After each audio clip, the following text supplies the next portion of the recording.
And the third year, you got to hope you see daylight. And if you expect to make any money for the first 2 or 3 years, you don't need to go in business. And also, don't expect a bank loan, because I couldn't get a bank loan. I'm a white guy. I should have been able to get a business loan.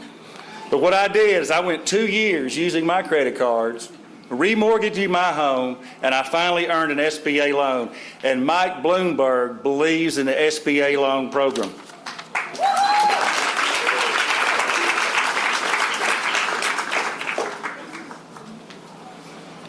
I'm blessed to live in this country, and I have lived the American dream. Michael Bloomberg has lived the American dream. And he wants you to live the American dream. This is who Mike Bloomberg is. He's self-made and blessed to live in the greatest country on earth. He has the experience. He has been successful in the private sector. He has proven himself in the public sector.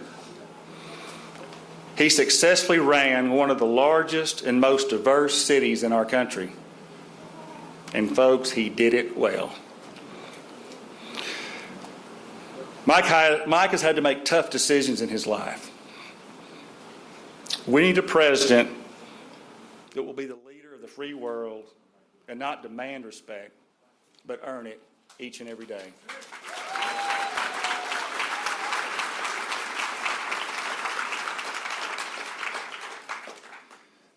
My time serving on the Economic Development Commission and the State Highway Commission, and I got to give a shout out to Governor Mike Beebe, who allowed me those opportunities. Serving on those commissions taught me the importance of infrastructure to create great jobs. Mike plans to rebuild this country. He plans to stimulate our economy by investing more than $1 trillion in highways, roads, water systems, sewer systems, and our airports. And most important, he also plans to invest in our schools. We have over 56 million school children that are counting on this. To close, my wife and I have 2 wonderful daughters. We need a president that believes in women's rights, human rights, and your rights.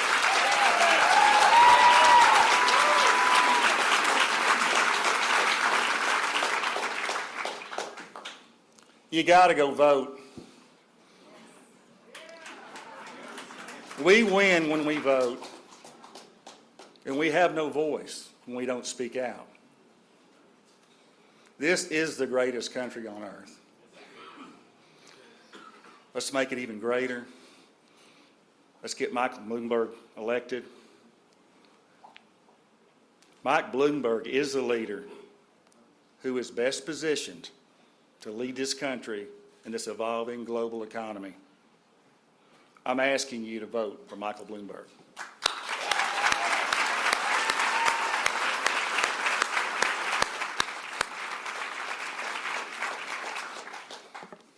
My comments are short and sweet. I'd like to invite a friend to the stage. Diego, this is a guy who's lived the American dream. This is a gentleman that is a DACA recipient.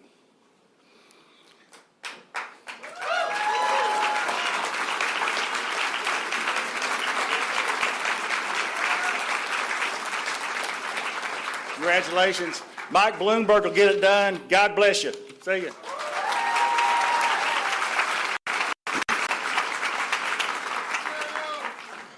Hey, Larry. Always good to see you. He's a good guy. Good evening, everyone. First off, thank you to each and every single one of Mayor Bloomberg's staff and supporters for putting together such a wonderful event on such a short notice. And to the incredible staff here at the Record. It is always refreshing to see presidential candidates visit Arkansas in hopes of garnering the support of voters in my adopted home state. Mayor Bloomberg has visited the state multiple times. It is obvious to the constituents of this great state that he is making a concerted effort to galvanize the voters here. As Arkansans, we appreciate that very much, sir. Typically, each voter has one issue that they want the candidate to advocate for. As an immigrant and DACA recipient, the number one issue for me is comprehensive immigration reform.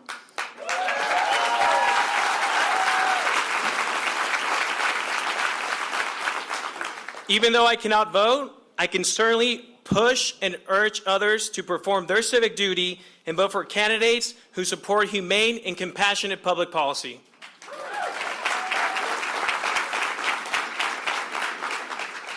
Mayor Bloomberg has stated that if elected president, he will fight tooth and nail for comprehensive immigration reform.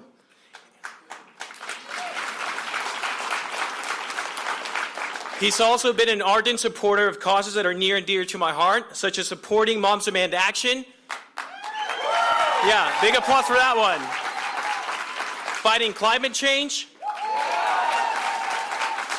And supporting the incredible Stacey Abrams' efforts to fight voter suppression, which we all know affect people of color disproportionately.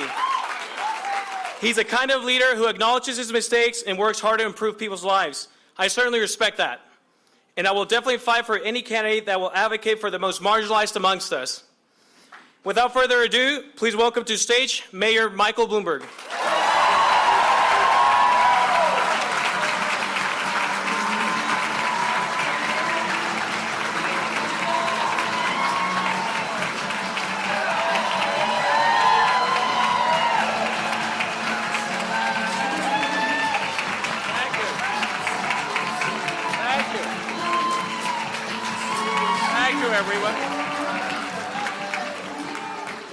Well, hello, everyone, and good evening, Bentonville. Oh, I got to try this. Or should I say, woo, pig suey? We have over 1,000 people here. We had to open up an overflow room. I'm sorry if you're stuck back there, but thank you all for coming. I didn't grow up in a place where people gathered this way and came to see me or anything else. But I'm just so thrilled that all of you came, and hopefully I won't disappoint you. And I also want to thank Abigail from our great Arkansas team, and I want to thank Diego for sharing his story. I think you are a powerful example of how immigrants contribute to the fabric of this country, Diego, and you're absolutely right. It is time for comprehensive immigration reform, and I will fight for you and for that as president. Let's give Diego another round of applause.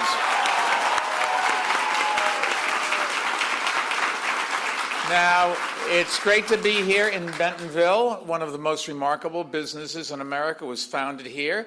And of course, I'm talking about the Three Dog Bakery, the world's first bakery for dogs. I can't wait to call my girlfriend tonight and tell her you have this here.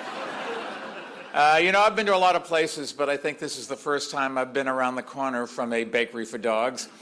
We have 2 Labradors at home, although one is a Labrador and one is a questionable Labrador. So I'm going to have to pick up some Labrador loaves for them, and maybe I'll have to pick up some Yarnell's ice cream for me.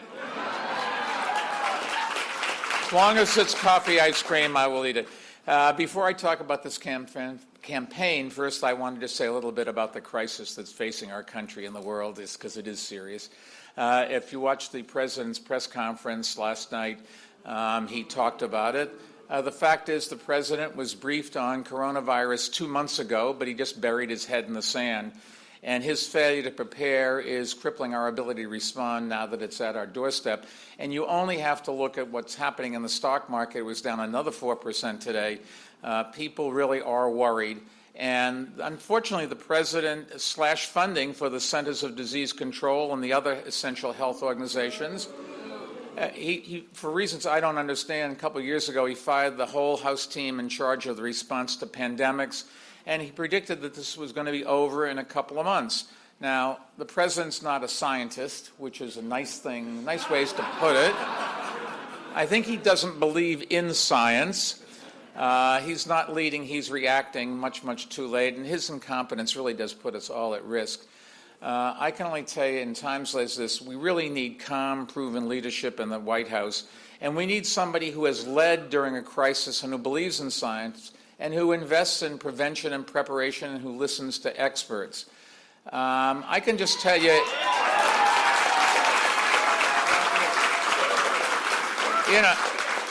let me talk for 2 seconds about New York City. We had the best I think the best epidemiologist, a guy named Tom Friedman, which I recruited from India to be in New York City in case something happened. And we went and we prepared and we practiced. We had a communication strategy that we made sure worked. We had ways to get people out of hospitals and seniors' homes who couldn't move on their own. We had ways to find out to coordinate with the federal government and the state government. Those are the kinds of things you have to do to get ready for a problem.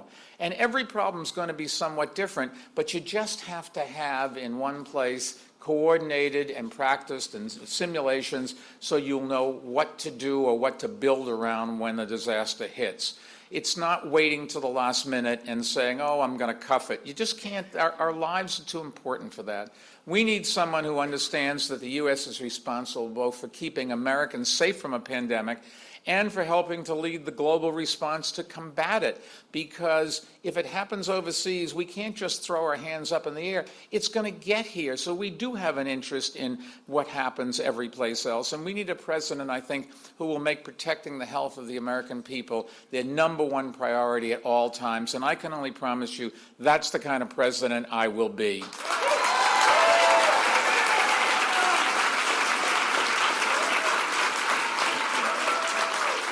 But first, we have to win a primary, and that's why we're all here today. This is my third time here in the past few months because Arkansas is an important priority for our campaign, and we have 22 staff and 3 offices across the state, including one down in Fayetteville. And yes, tells me where you come from. And it's located right between Maxine's Tap Room and Hugo's. Because when President Trump isn't driving us all crazy, he's certainly going to drive us to drink. Anyways, now, I think it's fair to say the other candidates have just focused on 4 states, and I've been trying to run a national campaign. And I've been trying to talk to voters all across the country. In the 12 weeks that I've been campaigning, since I decided to run, I have been to 27 states and 65 cities. Why? What are you complaining about? 25 states, 65 cities, and okay.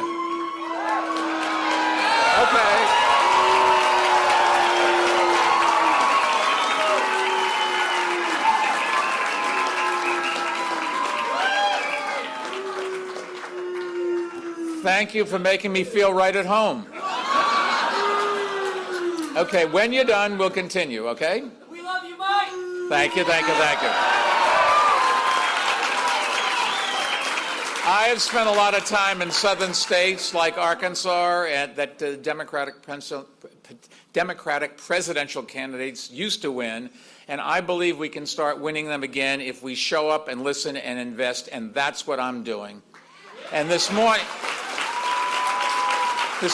I was in Texas, this afternoon in Oklahoma. Tonight I'm going to be in Tennessee and then on to North Carolina and Alabama because we're not resting. Super Tuesday is only 5 days away and so much is riding on this election. Hey, thank you. Here in Arkansas, the polls are already open. And has anyone here already voted? A lot of you. Good, but you're not finished yet because if we're going to win this thing, we still need you to bring your family and your friends to the polls too. And bring grandma and grandpa, bring your nieces and nephews, bring everyone. You can even bring one of those green penguins from 21C, wherever it takes. From today through Tuesday, I hope all of you will help our Arkansas team get out the vote. And I hope you'll tell your neighbors how important their votes are, and if they ask you what my campaign is all about, just tell them this. I'm running a campaign for change, a campaign for sanity, for honesty, a campaign for inclusion, and a campaign for human decency.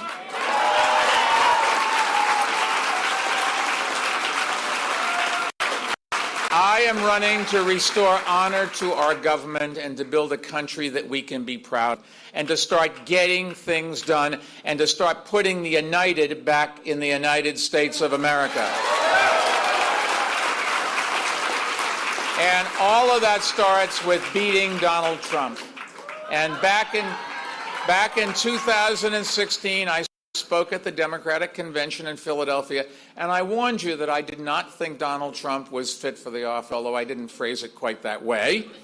But then in 2018, I worked to hold him accountable by flipping 21 House seats, which made Nancy Pelosi Speaker and allowed us to begin holding Trump accountable through the impeachment process. Now, we all know Trump's strategy.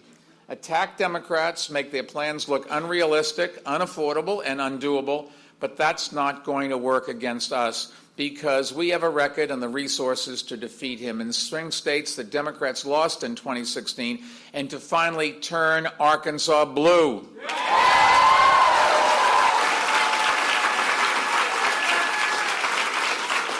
But to get it done, we need to nominate someone at the top of the ticket who can build a broad coalition that rallies Democrats and attracts independents and moderate Republicans.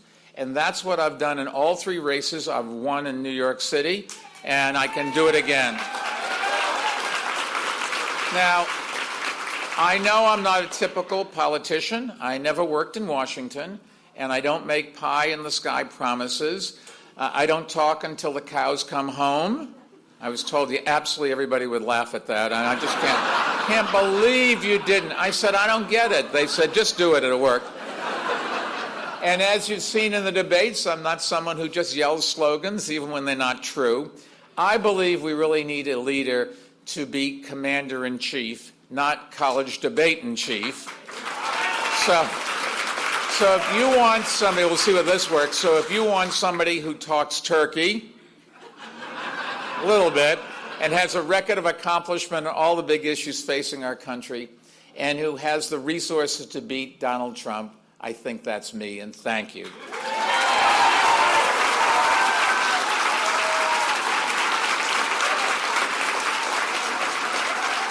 Look, I give virtually all of my company's profits to charity, and there's no better investment than I can make in the future of our country than spending money to defeat Donald Trump.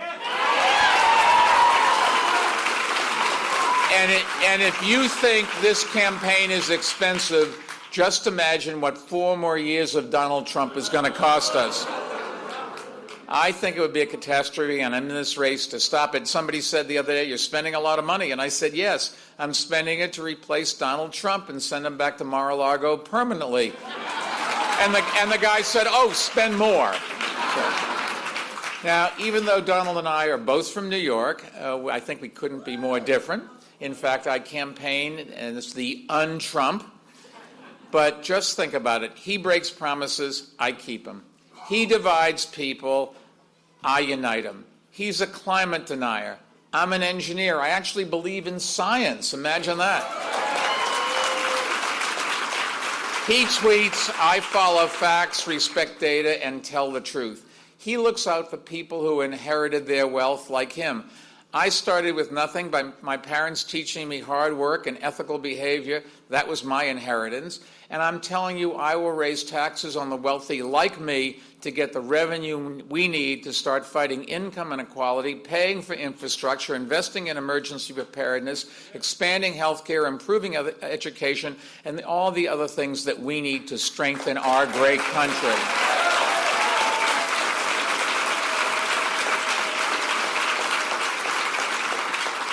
My whole career, I've been a doer, and I believe we need less talk, less partisanship, less division, and less tweeting.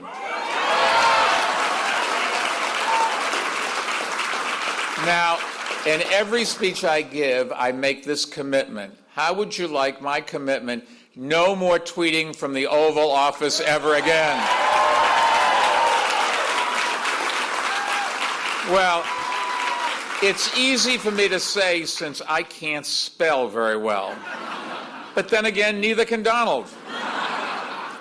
Seriously, I've been pretty blessed in life, and there's nothing that Donald Trump can do or say that can hurt me.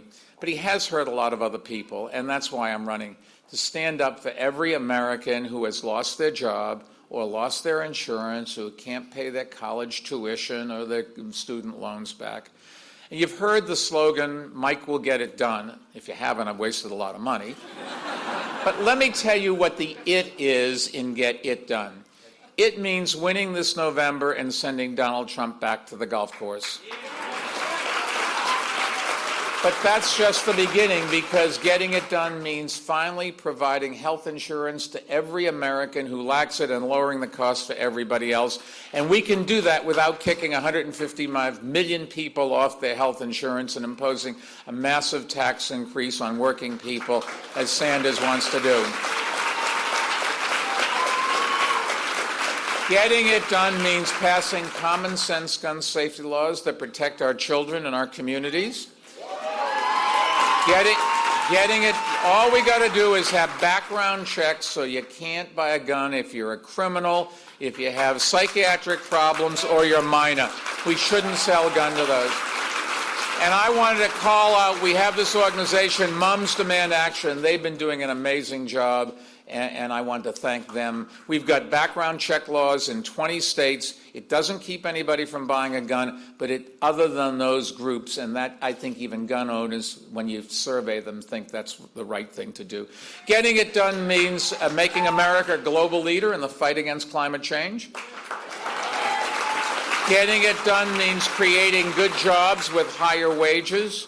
Getting it done means addressing discrimination and inequality.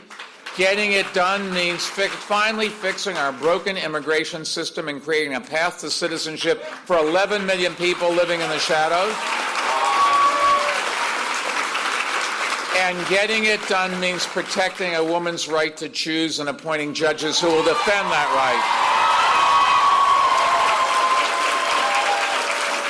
Now, it won't be easy, but I know we can do it. Because like other candidates, I don't just talk about things. I have a record of reaching across the aisle and getting them done. And you have to reach across the aisle or we're not going to get big things done. And let me give you just a couple of other examples.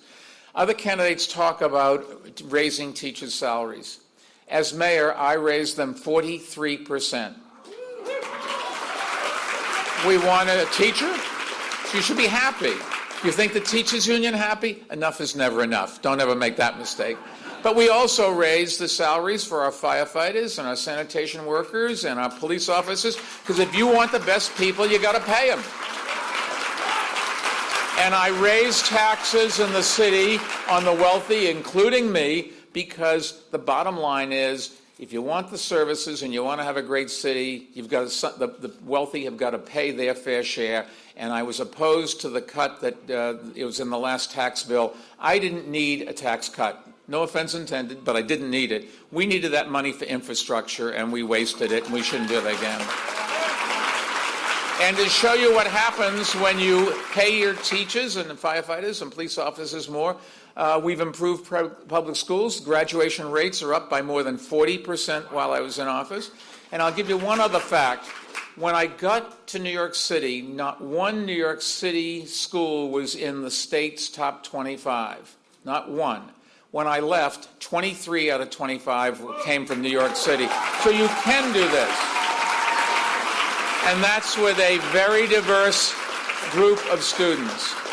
They talk about improving health care. In New York, we cut the number of uninsured by 40%, improved care for mothers and babies, and raised life expectancy by 3 whole years. Now, I don't want to say you should move to New York, although it's not a bad idea, but if you want to live longer, vote for me. Seriously, others talk about another one of the big issues, fighting climate change. In New York City, we cut the carbon footprint by 13%. I've helped replace 304 dirty coal-fired power plants with cleaner energy. We've given jobs and a greener planet, because you can do both together. Climate change is something that we used to talk about numbers for 2050, then 2040. Some of this stuff is happening so quickly, the science can't keep up with updating their models. The glaciers are melting, the permafrost is melting, the oceans are rising. We just have to do something. And another thing, gun violence. Everybody talks about stopping gun violence. In New York, we created a gun safety group with 6 million members that's working to pass those common sense gun laws that I talked about that before. And what happened? Murder rate is down 50% in New York City. It is basically so low you can't measure it. Look, I know how to bring people together to solve problems. That's what I did as a manager of my business. That's what I did for 12 years in City Hall. I was elected just 7 weeks after the devastating attacks of 9/11. And I remember going over there, and I was looking down into the hole, and it was still smoking when I got down there. Our city was in tatters. Our economy was in recession.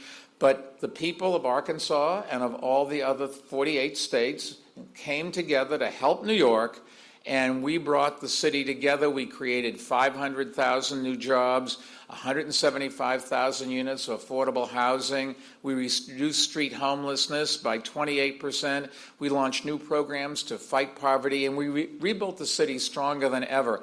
I remember when at 9/11, there were 5 hotels downtown. Today, there are 25 hotels downtown. So people are coming to New York City, the economy's recovered, and there are a lot of cities in the world, not this one, thank goodness, but a lot of cities that need help to get going, and I think I know how to get that done. And, you know, we just got to help everyone. New York is not the same thing as America.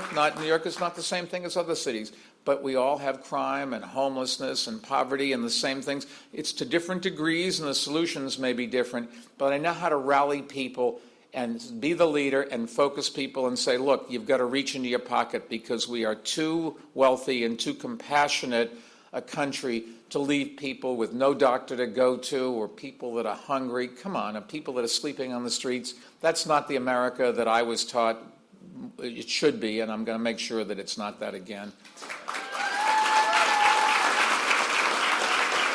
Over the past 2 decades, I really have taken on the toughest fights. I've taken on fights against Donald Trump and won many times on gun safety and coal pollution and flipping the House blue with 21 new Congress people.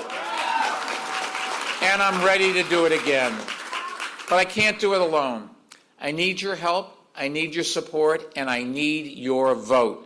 And I need you to talk to your friends and your families and knock on doors and make phone calls. Tell everyone what you can about our campaign and what it's all about and how important this primary is.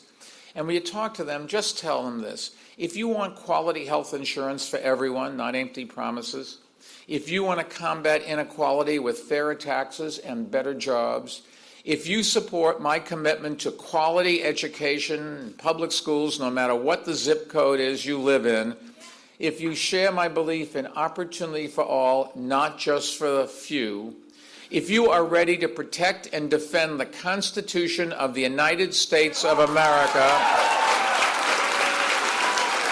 if you are ready to clean out the Oval Office and get things done, then welcome to Bloomberg 2020. Thank you. Thank you, Patrick.